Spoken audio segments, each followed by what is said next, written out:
we got the power.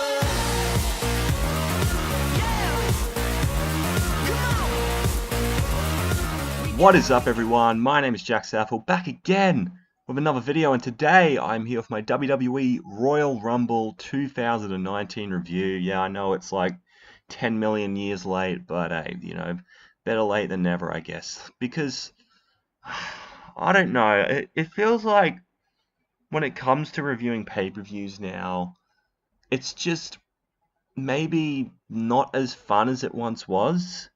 Like, because the thing is with these pay-per-views, they're not like 3 hours anymore. They're 4 hours, 5 hours. They're just so fucking long, man. And this pay-per-view was 5 hours long. It was a WrestleMania length. And a 2 hour pre-show.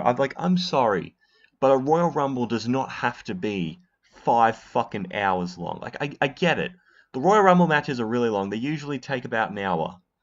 And you cut that with the entrances, and it's like an hour and 15, 20 minutes. So that takes up just about close to half of a 4 hour pay-per-view. Like, you could have done this show in 4 hours, easily. Just cut some matches that we really don't need to see. But, yeah, that's just a little rant. But, like, it's also hard as well, because I'm trying to review these 5 hour shows and condense them in, like, 25 minutes. It's fucking ridiculous. But anyway, enough chitter chatter and just fucking pissing about. Let's just get right into the show. So I guess I should talk about the pre-show matches first, which I don't watch the pre-show, but I did hear that the Fatal 4-Way match for the Cruiserweight Championship was Buddy Murphy defending against Kalisto, Hideo Itami, who might be leaving soon, and Akira Tozawa. Apparently their match was really good and Buddy Murphy retained. That was the main event on the pre-show match. And then we got this tag team match. It was Scott Dawson and Rezar from Authors of Pain. I think one of them from the team is injured. I think AOP, I think ACOM is injured at the moment, I'm not sure. Versus Bobby Roode and Chad Gable. Why did this match happen? There was no point to this match at all.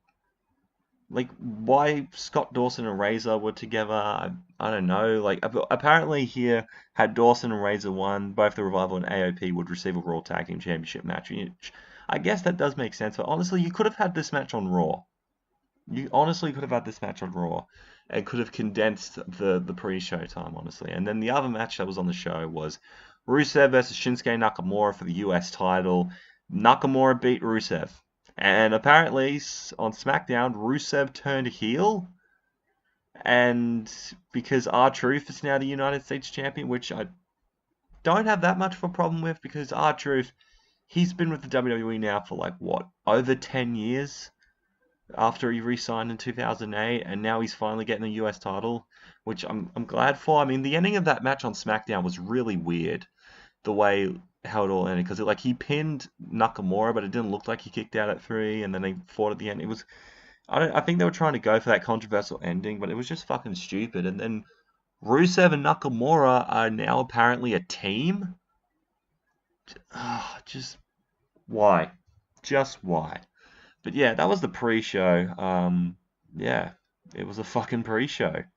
We'll get to the first match here, and it was Asuka versus Becky Lynch for the SmackDown Women's Championship. Nice way to kick off the show, actually. These two girls did really bring a lot to the table in this one. There were a lot of great moments in the match, like a Beck exploder into the barricade, and she went for the disarmer on the top rope at one point.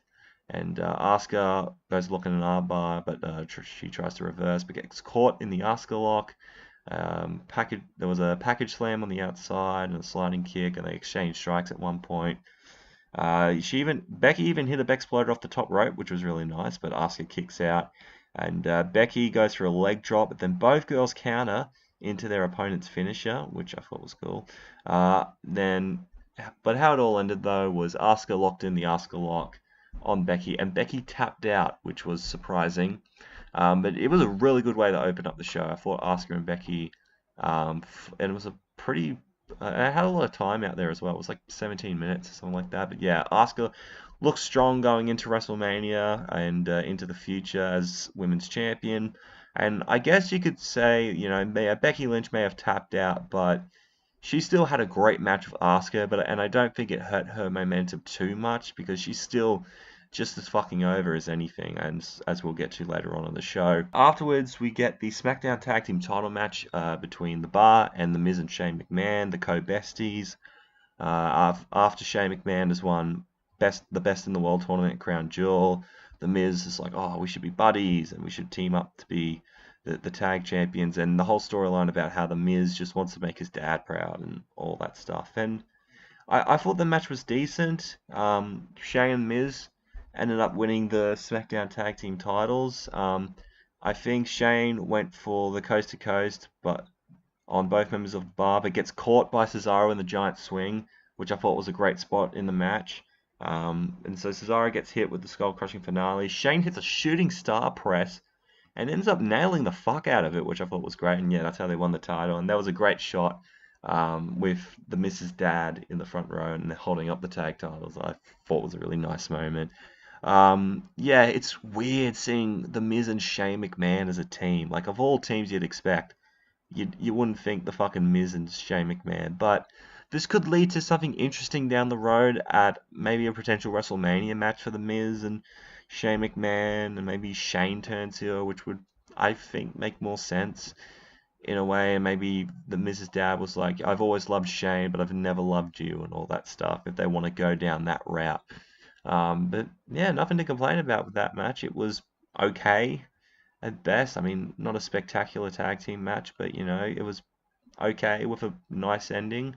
Nothing to complain about there. So we get to the Raw Women's Championship match between Ronda Rousey and Sasha Banks. Fuck, I really enjoyed this match a lot.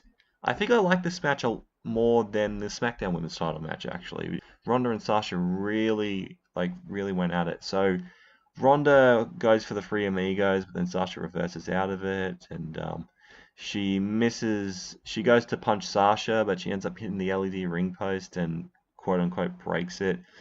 And by that I mean they just make it a bit staticky and stuff. But I will have to say as well, as much as I really enjoyed this match, it was a bit sloppy in the middle.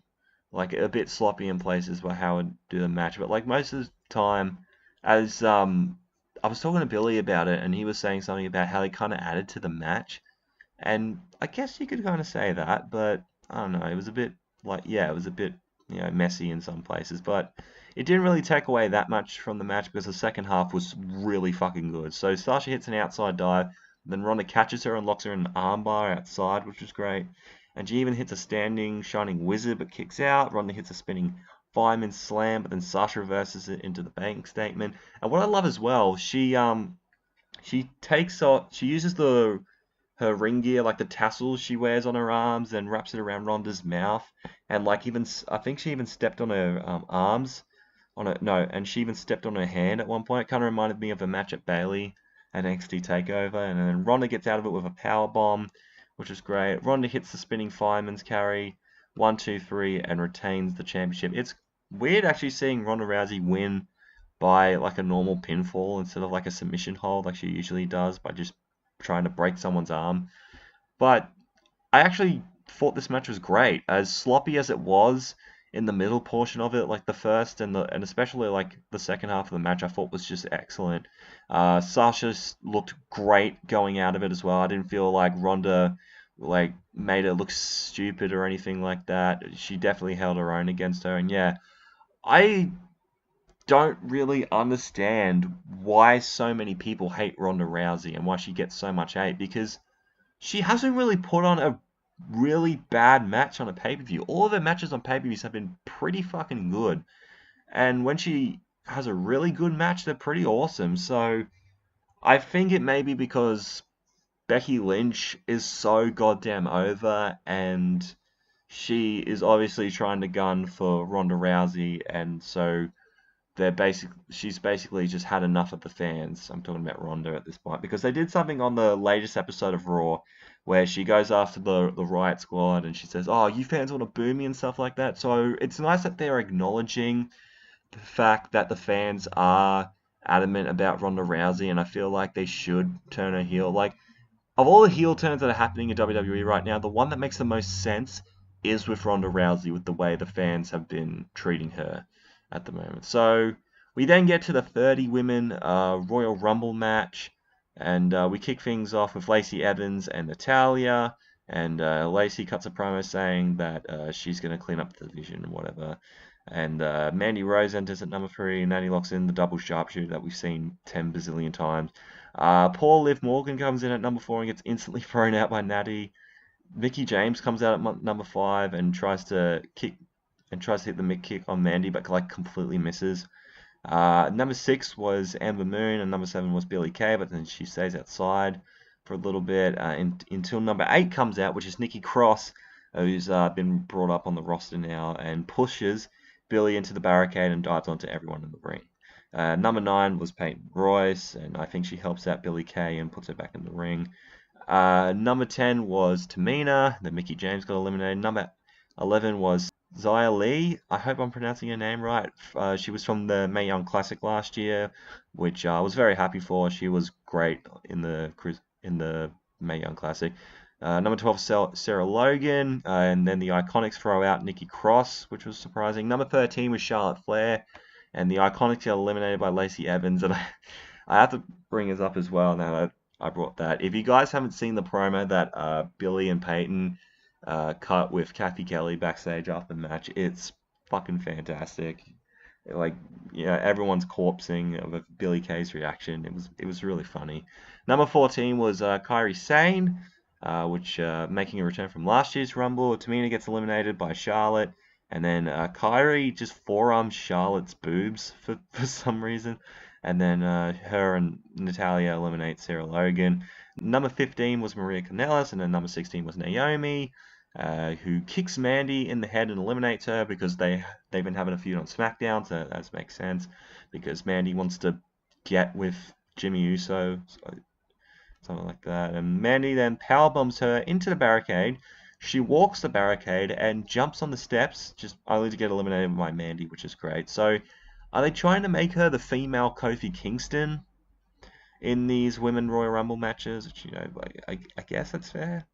She is very athletic and very great inside the ring, so I'm happy she's got that spot. And then Charlotte eliminates Lacey Evans. Number 17 was Candice LeRae from NXT, which was great. Number 18 was Alicia Fox. I don't know what the hell that dance was she was doing on the entranceway, which was weird. And she tries to start an alliance with Maria, which I guess that sort of makes sense because they're kind of like the OG divas from like 8 to 9 years ago. Only to stomp her hat, and she chucks a little tantrum, and Maria gets eliminated. Number 19 was Casey Catanzaro, who I think is on NXT. She was actually really good in this match. She did a lot of... she was actually one of the more exciting people in this match, so shout out to Casey. Number 20 was Selena Vega, and she decided to pull the whole Jerry Lawler tactic by hiding under the ring at one point. 21 was Ruby Riott, but then the Riott Squad grabbed Charlotte and attack her outside. And then number 22 was Dana Brooke. Kairi gets eliminated and falls right on her face. And number 23 was Io Shirai, and she hits a moonsault on the Riott Squad because they were attacking Kairi Sane outside. Number 24 was Rhea Ripley, the first ever NXT UK Women's Champion. I thought that was awesome to see her there. And we move on to Casey. Like I was saying before, Casey had a great showing in this match. It's fought, and it looks like she's been eliminated by Dana, but she handstands on the outside and wraps her legs around the ring post to enter back in, which I thought was great. And then Casey flips around Rhea Ripley, but gets eliminated. Just Rhea Ripley. I cannot wait till she gets called up on the main roster. I think she's going to be a force to be reckoned with if she gets called up to Raw or SmackDown. Number 25 is Sonya Deville, but Rhea eliminates Dana Brooke. Selena pops her head out under the ring at one point, and then Hornswoggle shows up under the ring, which I thought was pretty funny, and scares her back, only to get thrown out again by Rhea Ripley. Number 26 was the returning Alexa Bliss, and Sonya Deville gets eliminated. Number 27 was Bayley. She eliminates Ruby Riott, but then she gets eliminated by Rhea Ripley. She eliminated a lot of people in this match. My lord. And this is when we get to the big moment of the match. Number 28 was Lana, and she is selling her leg injury from early in the night because during the Rusev Nakamura match, Nakamura or Rusev bumped into her and she landed awkwardly on her leg, and she sold it while walking to the ring, and Io Shirai and Natalya ends up getting eliminated. Number 29 was Nia Jax, so she attacks Lana's leg, and she eliminates Io Shirai and Natalya. And then number 30 was Carmella, who obviously earned that opportunity for winning the Mixed Match Challenge. And then the big moment of the night, Becky Lynch comes out, and Finlay is checking on Lana to see if she's okay. And Becky's like, "Hey, if she won't be in the match, I'll replace her. Put me in the match." And the fans just go crazy. They're like, "Yeah, put her in the match." I was going crazy as well. It was awesome. And they give her the thumbs up that she was good to go. And she enters the match and replaces Lana in the number 28 spot. So Alexa eliminates Ember Moon on the apron. Then Carmella helps Bayley eliminate Alexa because they have a real life friendship. So it's kind of cool that they brought that up. Charlotte eliminates Carmella with a big boot. And then Nia has Bayley in the fireman's carry, and then Charlotte eliminates Bayley. Charlotte ends up hitting Nia with the worst attitude adjustment I think I've ever seen. It was just really poorly executed.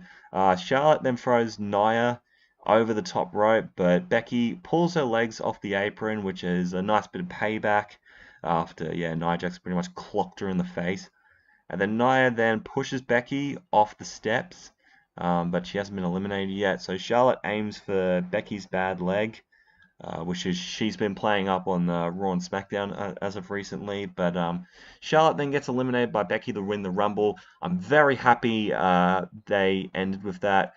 What did I think of the Women's Royal Rumble match? I thought it was fun. I don't think it was as fun as last year's, because it was the first ever Women's Rumble, and we saw a whole bunch of surprises and old women coming back. But I feel like this was different from last year, as they brought in a lot of people from NXT and NXT UK and brought up some new, fresh faces for people to kind of catch their eye on. So I'm also really happy as well how they booked Casey and Rhea Ripley in this match. Rhea Ripley actually eliminated quite a few people, so people are like, Rhea Ripley seems dominant. Might check out NXT UK, which you should, because she's fantastic on there. And Casey, I think you guys should think about giving her a bit of a push on NXT if that's how she's been in the Royal Rumble, because I thought she was very impressive in this match. But I'm just super happy that gave the fans exactly what they wanted with Becky winning the Royal Rumble, because the night after the Raw after the Royal Rumble, Ronda Rousey had a really good match with Bayley actually for the Raw Women's title. And when Becky Lynch came out, the place exploded, and they ended up having a fantastic promo exchange between the two. And there was even a great segment on this week's SmackDown where Becky Lynch is still playing up the fact that her knees hurt, and Triple H is just pretty much saying, "Oh, you're scared that you have to face Ronda Rousey. You don't want to go to the doctors so that the doctors can say you are cleared." And pretty much trying to say that Becky is a coward, which is not true in the slightest. I think this is obviously Triple H trying to stick up for his wife after she got slapped on Raw this week.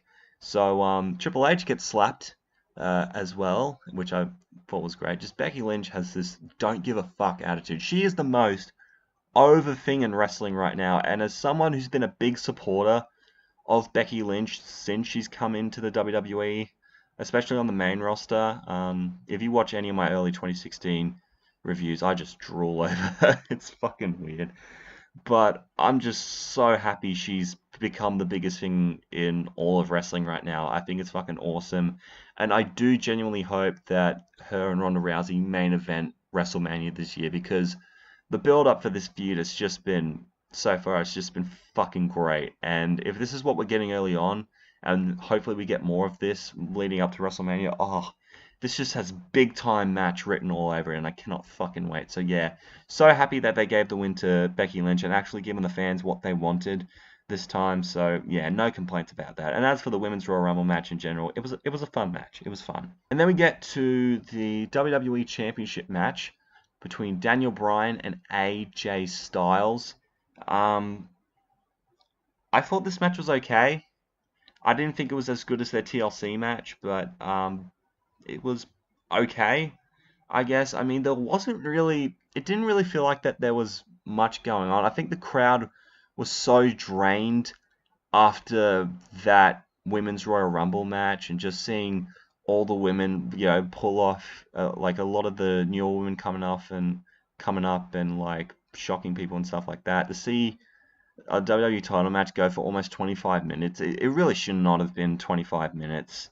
Like, I get Daniel Bryan and AJ Styles are great wrestlers, but honestly, you could have cut this down an extra 10 minutes and it would have still been alright, personally. But Bryan goes to throw him over the ring post, but he lands on the post before falling out. Both exchange strikes, ending with AJ hitting a big drop kick, and there was a dragon suplex to AJ, and he hits a moonsault reverse DT on the outside, and then Bryan locks in the label lock, but gets reversed into the calf crusher. Bryan ends up hitting the back suplex from the top, and then Styles flips out of it and locks in the calf crusher, which I thought was a cool move. There was a brainbuster, but kicks out. And then during the end of this match, we get Eric Rowan. When I first saw it, I'm like, what the fuck? Eric Rowan? The most random choice ever of all people, Eric Rowan. I mean, I guess they kind of have a history with each other. I mean, remember that time Bryan like joined the Wyatts for like 2 weeks or so maybe they have that kind of thing going on. But the referee ends up getting knocked out, and Styles hit the Styles Clash, and it should look like AJ wins. But then Eric Rowan attacks AJ, helps Bryan retain the championship, and yeah. The build-up was actually really good for this match. I really enjoyed the build-up, but the match itself, I feel like kind of overstayed its welcome and didn't really have that much of a spark that they did in their TLC match last month, which is a bit of a shame. I just think the crowd was just like I said before, the crowd was just drained from the Women's Royal Rumble match. But I do like the direction that they're going with Daniel Bryan. I think he's just been fantastic as a heel. He's just when you think like he's reached his peak, he just completely changes himself and just goes in a completely different direction and makes himself relevant again, because it felt like a little bit around midway 2018, people were starting to kind of like not get sick of Daniel Bryan, but he wasn't really like as high up as everyone thought he was going to be on the card. But ever since his heel turn and winning the WWE title, it's been the complete opposite. He's like, besides Becky Lynch, probably my favorite person in WWE right now. Just the whole environmentalist character and just being so pushy with his agenda and all that. It's just fantastic. And even now bringing in a fucking environmentally friendly WWE title, like, talk about the perfect way to get heat, to just spit in the face of the old championship, to be environmentally friendly and just to feel so much better about yourself. It's great. And also seeing Eric Rowan just wearing like heavy metal shirts now, I thought was great. So let me get this straight. This new Daniel Bryan character, he's now become a Jesus-looking dude who pushes his agenda on how to benefit humanity, and he has a bald-headed, bearded sidekick by his side. I'm getting a lot of CM Punk Straight Edge Society vibes from Daniel Bryan, which is nothing wrong with it, because CM Punk as the Straight Edge Society Messiah was just fucking fantastic. So this, I have no issues with. So yeah, keep it up, Daniel Bryan. And as for AJ Styles, he's going to be in an Elimination Chamber match with Mustafa Ali, Randy Orton, Jeff Hardy, and shit, I can't think of the other guy at the moment. He'll come to me eventually.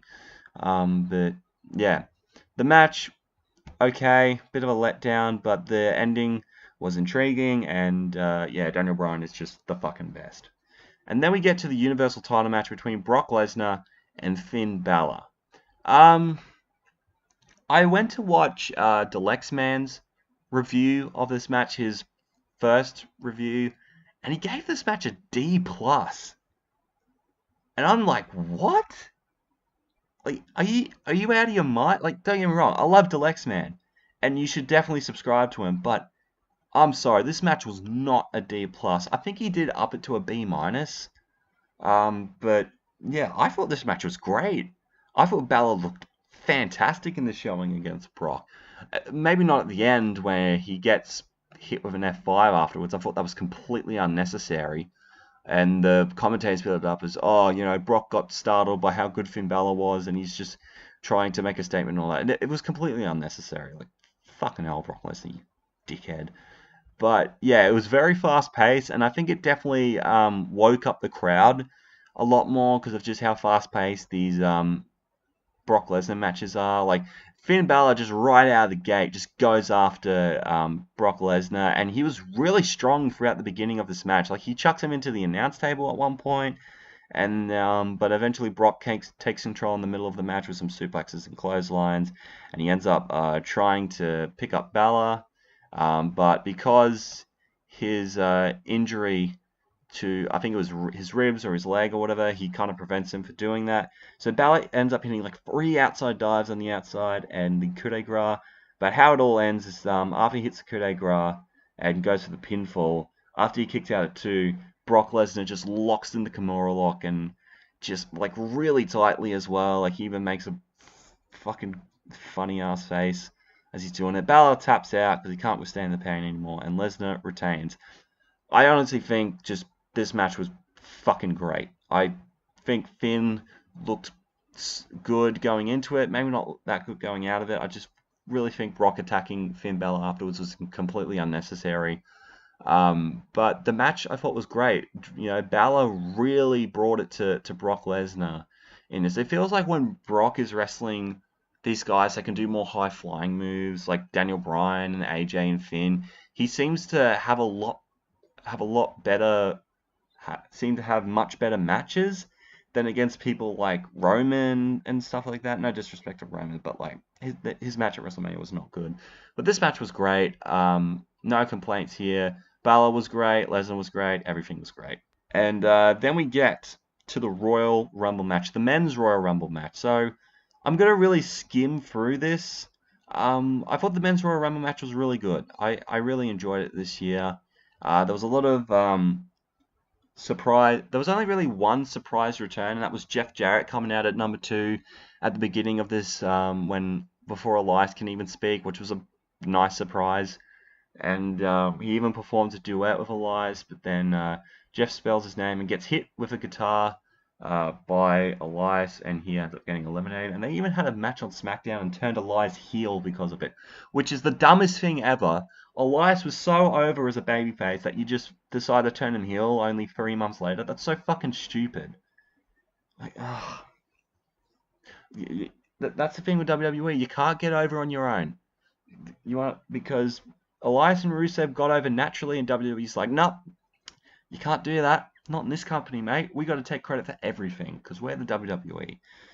The next 3 entrants were Shinsuke Nakamura, Kurt Angle, and Big E. Johnny Gargano was in number 6, which was a nice surprise, and followed a lot of people from NXT and NXT UK showing up in this match. Some other people from the NXT scene was we got Pete Dunne at number 18, which I kind of popped for because I love Pete Dunne. Aleister Black at number 21, which was awesome. Some nice NXT and NXT UK in the Royal Rumble match, which was fun. We had like Kurt Hawkins at one point run in and out of the ring, and he hit under the ring and did the Selena Vega thing. Titus O'Neil came out at number 11, and he went to run to the ring, but then he stops himself to avoid sliding under, and he finds Hawkins and chases him back in the ring, but then Hawkins eliminates him, which, hey, at least Hawkins got some sort of a victory, I guess, but he then gets immediately eliminated by Joe. Then we get to, of course, the cool Kofi Kingston spot where Ambrose throws Kofi out of the ring, but his foot lands on his other foot, and he ends up rolling back into the ring, which I love Kofi Kingston in these matches. He's just so entertaining. No Way Jose entered at number 15 and got instantly eliminated by Samoa Joe, and he just danced to the back. And then when Drew McIntyre came out to enter the match, Noah Jose tried to dance with him, but he just headbutts him and just beats the crap out of the other members of the Conga Line, which I thought was funny. Also, when Aleister Black came out, he ended up hitting Ali with a knee in midair, which looked great. And he even eliminated Dean Ambrose, which I thought was very surprising. Pete Dunne ended up breaking Aleister Black's fingers, or quote unquote breaking Aleister Black's fingers, but then breaks them back in. But then Aleister Black breaks them back in place, which I thought was really cool. But both of those guys ends up getting eliminated by Baron Corbin. Oh no, I think Pete, no, Aleister Black did. And then Dunne goes to break Baron Corbin's fingers, but then gets eliminated by Drew McIntyre. And then Bobby Lashley goes to enter the ring at number 26, and he's all pumped and he's ready to go. And then he gets immediately eliminated by Seth Rollins. And Lashley ends up getting pissed off and just slams him through the table.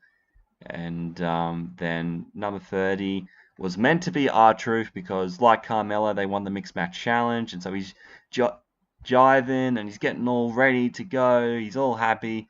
And then Nia Jax just beats the shit out of R-Truth and just takes him out of the match and then pulls a Becky Lynch, essentially, from earlier in the night and replaces him, and she enters the match.